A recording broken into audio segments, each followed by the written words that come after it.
Hi everyone, this is Manjusha Radhakrishnan. I'm here with cricketer Robin Uthappa, but there's more to him than just cricket, isn't it? I'm at his home in Dubai, a city that he calls home. How did Dubai help you reinvent as well?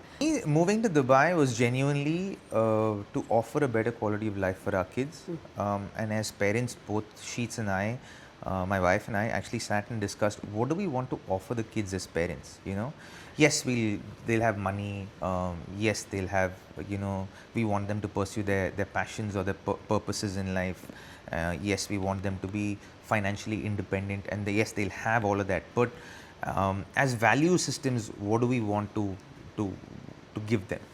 And the two things we landed on was we want them to feel comfortable in their own skin in any part of the world, and then we want them to be global citizens where they can exist in any part of the world extremely confidently.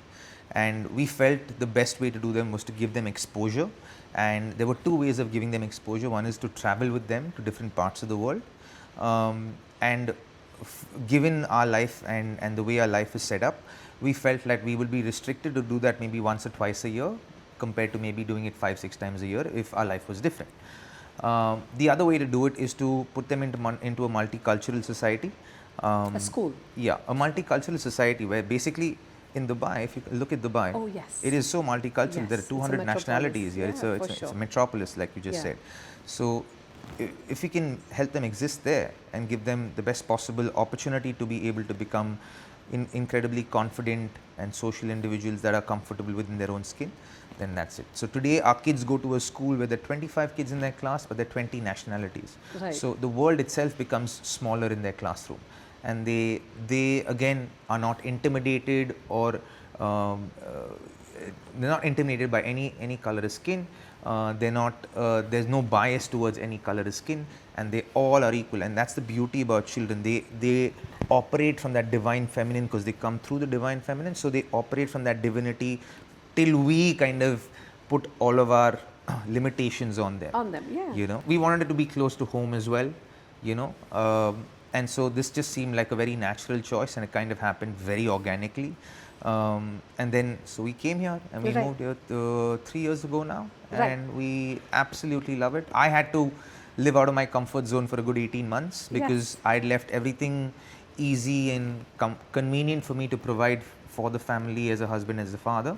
But it was well worth it. It was life out of the comfort zone, but I learned a lot, I grew a lot, and today I'm here where I'm on this new endeavor that hopefully serves a lot of people in the future.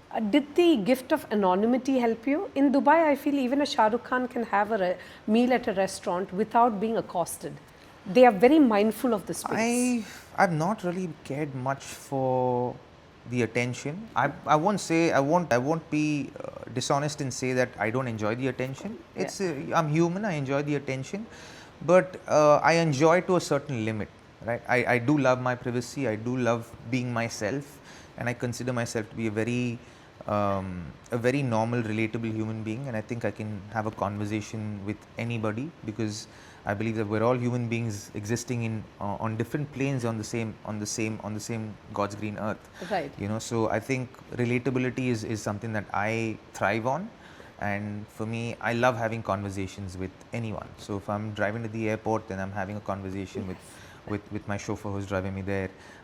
Someone's delivering food, then we're having a conversation. Because you see, especially in Dubai, if you don't operate from empathy, then it is very easy to be very superficial and live on the surface, right? Sure.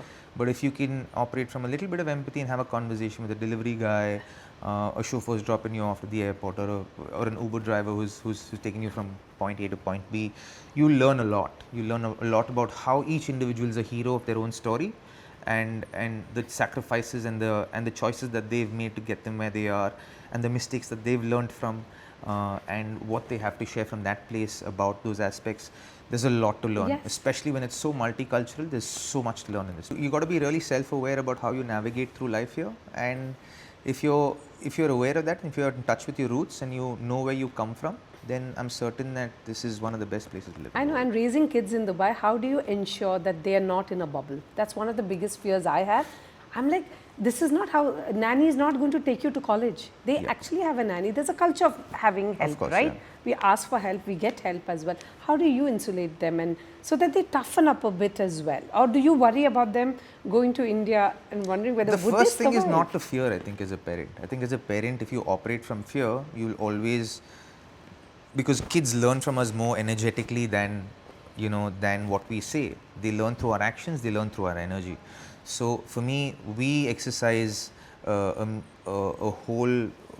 whole concept of total and complete transparency and honesty. Okay. So we are completely transparent and honest with our kids because we expect them to be honest and transparent. So if we hope for them to be honest and transparent with us, it can only happen when we exercise and live as such. We're very cognizant about living in that manner, and with our kids, we've set the life up in a way where it's very structured, and there's a lot of sport involved, because sport brings through a lot of humility, because you experience success and failure on a day-to-day basis. So that when you allow your children to go through that, then you allow them a space to use their own intellect, to use their own emotions, to use their own intuition, to be able to figure out what works for them. My suggestion would be, don't put them into a sport for a term, put them into a sport for a year, because that will give them the opportunity to figure out how they exist within that sport and how they navigate through success and failure on a day-to-day basis. Would you prefer individual or a team sport for the kids? Let the child pick. Robin, we live in a world where Andrew Tate is considered a rock star. He's almost deified, he's revered, and he's got very questionable views on how to be hyper-masculine or what is masculinity, right?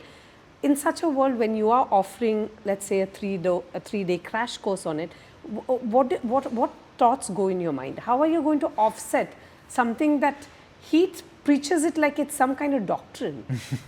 He does a good job. I have to say, there are converts or there are people who, boys like see, there's a lot adolescents. of Why is it so popular? It's because there are parents who are scared for their children. There is a sense of relatability to what he says as far as men are concerned, because men are stuck. I was telling you before we started the interview that all children are born through the divine feminine. For sure. And every human being possesses both masculine and feminine energies. And my program with the modern masculinity embodiment program is also built on the foundations of the Shiva Shakti, the Ardhanarishwara. And that whole concept defines that masculinity exists in every human being. There's the divine masculine and the divine feminine that exists in each human being, because we are all energetic beings. And so we come through the divine feminine, we exist through the divine feminine till we hit puberty. Yes, I'm talking about boys, yes, right? And in that period of time, we instigate and instill masculine traits into the child, right? And again, it depends on the upbringing of the parents and when the parents are born. If it's millennials, then I think the world, and I don't think anyone is to blame, I just think the world was in such a stage in that evolutionary process. So if I look at, for example, my parents, for that matter, my mom and dad were born in the boomer generation, yes, right? So the world in itself was in survival state. So in survival state, you don't have time or space for mental health, mental well-being, because it's pure survival. yes. Now, if, for example, if you didn't have the security in your said job, you would only look to secure your job on a day-to-day basis. You yes. wouldn't be thinking about performance. So when you're operating from survival mode, you can't operate to thrive. You can't operate to perform. You're operating to survive, to keep that survival going, and hopefully secure yourself enough to then focus on performance. Right? Yes, that is human nature. So by virtue of that, if you look at life itself, you are actually, when you're in survival state, you can't think of anything else. So as boys, we were asked to toughen up, right, and become hard and become strong, and that has its place in society. Because as men, when you go into the real world, the whole world is looking to not let you succeed, and you're trying to move into a place where you beat all the odds and succeed, right? That's the journey. Yes. You ask an entrepreneur, he or she will tell you that. When a child is born, we're always trying to instill, depending on which generation we're born in, we're always trying to instill that masculine side of them, that the tough characteristics of masculinity. So both energies have their own characteristics, yes. Right? Masculinity has leadership, taking control, protection, provision, providers, directing people. All of those aspects come under the masculine energy. In the feminine side of energies, the characteristics of feminine energy is compassion, intuition, which leaders absolutely need, empathy, vulnerability, which deserves a lot of strength, which has been concocted a very different meaning altogether when it comes to vulnerability in masculinity. Yes. So there are different characteristics for each thing. So nurturing is a huge part of the feminine energy. Guidance is a huge part of feminine energy, because they're driven through the divine intuition of what I believe is the creator, right? So every human being possesses both energies. Now, what Andrew Tate perhaps propagates is that you need to exist only from here. Whilst that's true to a certain degree, and that holds true in certain spaces, it does not mean that this doesn't need to exist. The divine feminine also needs to exist as much as the divine masculine. Right. It's about knowing how to use when and when to use which, right? Like for example, in relationships, right? Today, in a relationship, both people have masculine and feminine energies. Yes. Right now, how do you navigate through relationships? For example, my wife and I. Now at home, she basically operates from the divine masculine. She leads at home, right? So I have to operate from my divine feminine, where I'm here to guide her, or to when she needs guidance, or when she needs my suggestions, but I allow her to lead at home, right? With decisions with the children. Her intuition works a lot more. My direction and her intuition is what we use to navigate through through decisions for our children. So it's about knowing how to utilize. Now in times of conflict, so if she's operating from her divine masculine, if she's operating from a masculine, I sit back and operate from my feminine. Because if I operate from my masculine, then we butt heads. Yes, and then there's clash. then that clash goes on, and then it only shifts when one of us shift into the opposite energy. Okay. Right? And so to understand and how to navigate through that is something that is challenging. What we do is we empower men in our program. We empower men with the information as to what these aspects are and how to navigate through each of those energies, and to basically break the myth of vulnerability meaning weakness. Right. Now, to open yourself up and to expose all and to bare your soul in front of someone you trust, knowing that they have control to shift how you feel about what you've shared, demands and a lot of strength to be able to share and leave yourself that vulnerable. Yeah. Right? For that, it takes a lot of strength. You might think it's weak, try doing it. It's not easy. For a man who operates from his masculine, it is not an easy endeavor to do. For me, I think it's a little bit of that coy play of, I think those grapes are sour. Because it's so hard, you think like, that's for sissies. Yes. It's not that kind of labeling. Yeah. Did you get a lot of support from men in your squad, your peers, when you revealed? Like, people make these assumptions about depression, like it's a bad day, don't worry, you'll get over it. That's not the solution really, is it? No, there's a lot of empathy amongst athletes because they understand that you fail more than you succeed. Some of the best cricketers or best athletes in the world, you can take Michael Jordan for that matter, or you can take Sachin Tendulkar for that matter, you can take Rahul Dravid for that matter, you can take AB de Villiers for that matter. If you look at their averages across sport, they've almost all have failed a lot more or failed as much as they succeeded. Sania Mirza said the same. I've lost more than I've won. Yeah, and that is sport. It's about how you maximize your wins, and how you navigate through failures. So basically, there's a lot of empathy, amongst athletes when you're going through stuff, because they understand that it's hard. And cricket, in a sense, is also slightly a complex sport. It's an individual sport within a team sport. Yes. So there's a huge complexity within that, and that's been my entire life. Even with coaches, there is that stereotype attached that you couldn't make it on the pitch, and therefore you teach. Even in film schools, failed directors become critics. Do you believe that, or do you think that is a just very unfair stereotype attached to coaches? Well, I'm someone who's won a World Cup and won multiple championships, and and not just won the World Cup, I've contributed to winning a World Cup. So, yes. So for me, being that myself, I don't think it's true. Yes. It is reductive because I genuinely believe I genuinely believe to be a teacher or to be a coach or to be someone who can guide people, it's a calling.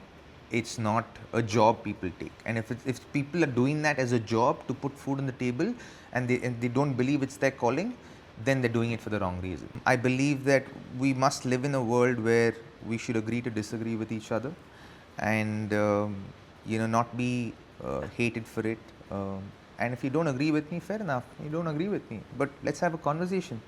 Let's make it normal again to have conversations and agree to disagree, and for it not to be extreme.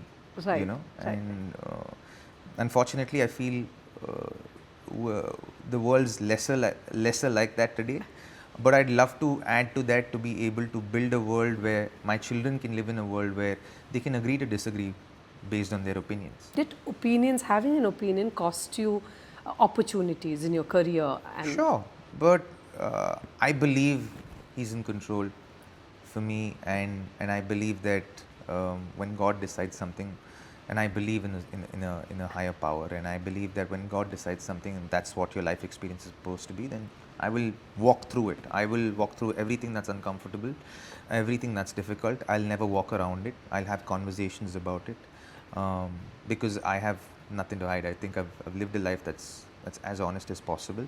For the most part, there was a point in my time when I wasn't even honest with myself and I didn't even know it. But I've built myself up as a man to live a life of self-respect, self-worth, self-love and self-value, and I think that I've driven that through a lot of honesty and being who I am and speaking my mind. yes. And that's fine. If people don't agree with it, maybe I'll get a few less opportunities, but I'm absolutely fine with that because Right.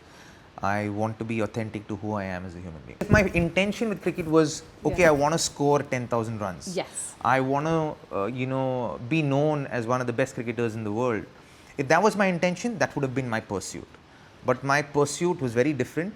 So based on my pursuit, within my passion in life, I've achieved it all.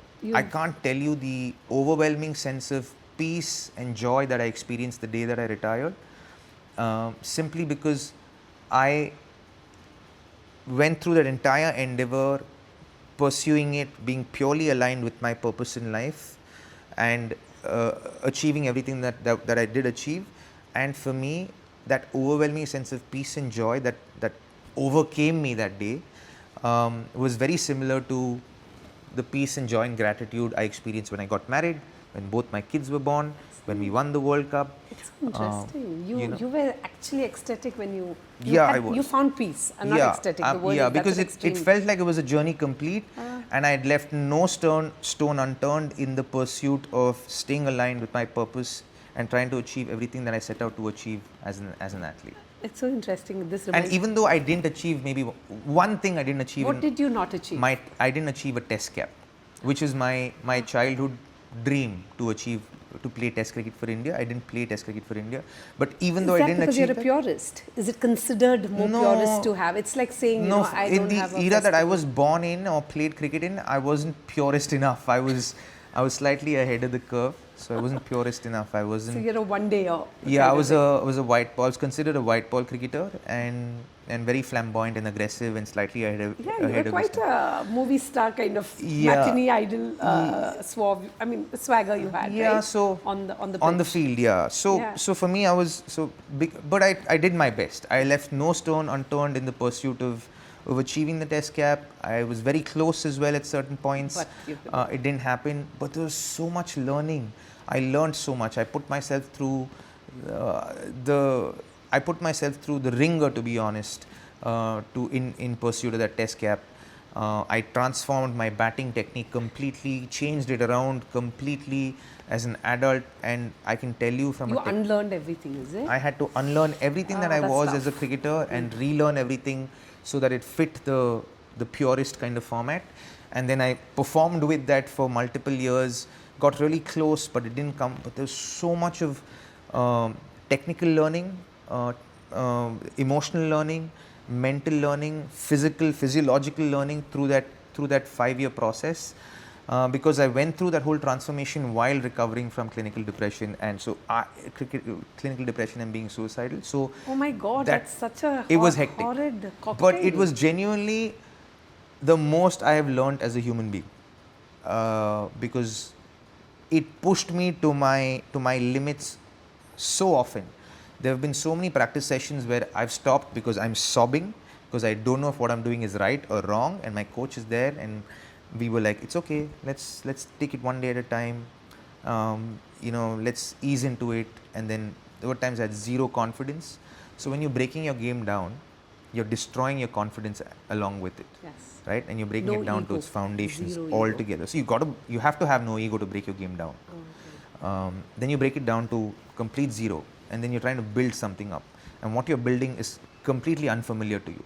So you're building something up in hope that what you're building is good and true and will give you confidence after a certain point in time. It's because the foundations that you're building on, upon those foundations, you'll build on performances. And you're hoping that the foundations you built on are strong enough because you put on solid foundations because you're doing it with an end goal in mind. And for me, that endeavor, the foundation that I built on, obviously took away from my white ball game, but it added a lot to my red ball game. Yes.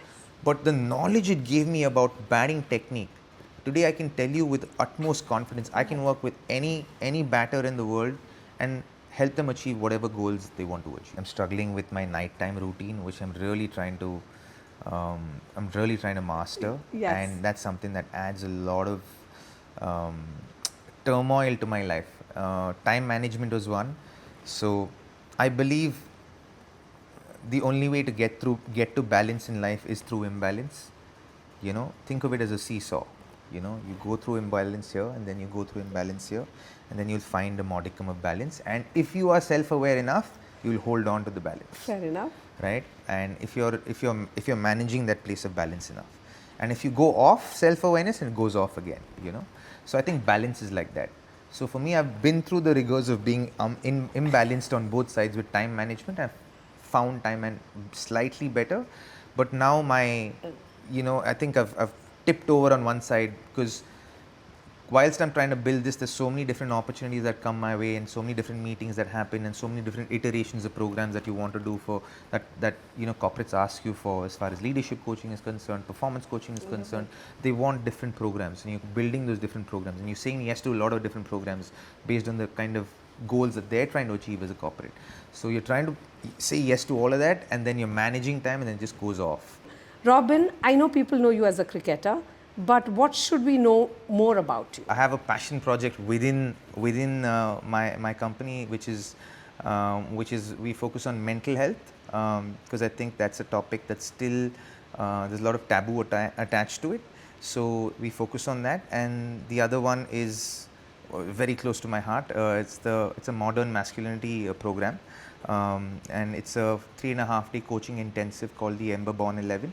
So it's basically for a cohort of 11 men who have a deeper calling of discovering and rediscovering themselves to live a fulfilled and intentional and purpose-driven life. I love the part where you said you are talking about mental health, and I can tell you he's spoken about clinical depression in the past very openly, and I find that impressive, because generally when you look at, like, say, cricketers, especially from India, they're supposed to be larger than life. They're supposed to be almost not vulnerable and have this iron willpower, right?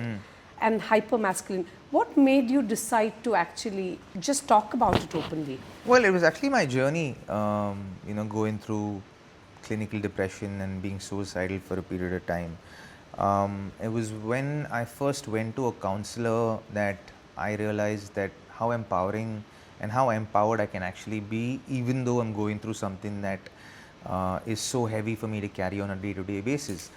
And I was actually encouraged not to speak about me going to a counselor, because at that point, this is back in 2009, I was told that if you share this with people, people will think you're mad, right? And I was like, I listened to what instructions was given to me at that point in time. But 3 months after going to my counselor, it just felt like I felt so empowered, and I was like, I don't know why I should not be speaking to people about this, because I'm sure a lot of people are going through this, but they don't know how to articulate it, don't know how to speak about it. So I think when I completed my journey, I think I made a promise to myself that when I complete the journey of recovering from clinical depression and what I was going through at that point in time, then I will talk about it, because I think people need to hear about it. And I explain this, to kids like this. Now imagine there's a dark room, right, and you flash a light into that dark room. You'll still be scared to go inside the dark room. But if you flash that light and leave it on for some time, you might stand outside for a bit, outside the room. But when you look into the room and you know it's safe to go, and then it feels familiar, then you'll walk into that room. So I think it's the same kind of concept when it comes to do with mental health, and say, talking about mental health and clinical depression and being suicidal and all that. I think the more light you shed on it, the less taboo it has attached to it, and the less stigma it has attached to it. So, and I've been actively talking about it since 2014, but I think it caught a lot of momentum in 2020 back in India, because then everybody were at home, so the experience about mental health was en masse, and so it became more relatable, and I think it's picked up from then. But this has been genuinely a passion of mine, whether I want to be able to serve people, and I recognize my purpose in life is as to serving people, and helping them become the best versions of themselves and adding value to them. So, which is why what I'm doing right now was a natural progression of where I was and what I was doing in the past with cricket and cricket broadcasting. It just felt like a natural progression to move in this space and serve people. And because for me, cricket is passion, and playing cricket was passion, and I recognized my purpose in life through a life experience when I was very young. And so for me, I exercised even in my area of passion, my purpose, and which is why my career kind of went out the way it went out, panned out the way it panned out. And I'm very grateful for the way it all transpired and existed while it did. When I was moving from my passion, because I consider myself very lucky, much like you, as you shared with me now, that I was very lucky that I was able to put food on the table pursuing my passion. And I think there's only about less than 1% in the world who actually can do that, or who actually do that, where they pursue their passion to put food on the table.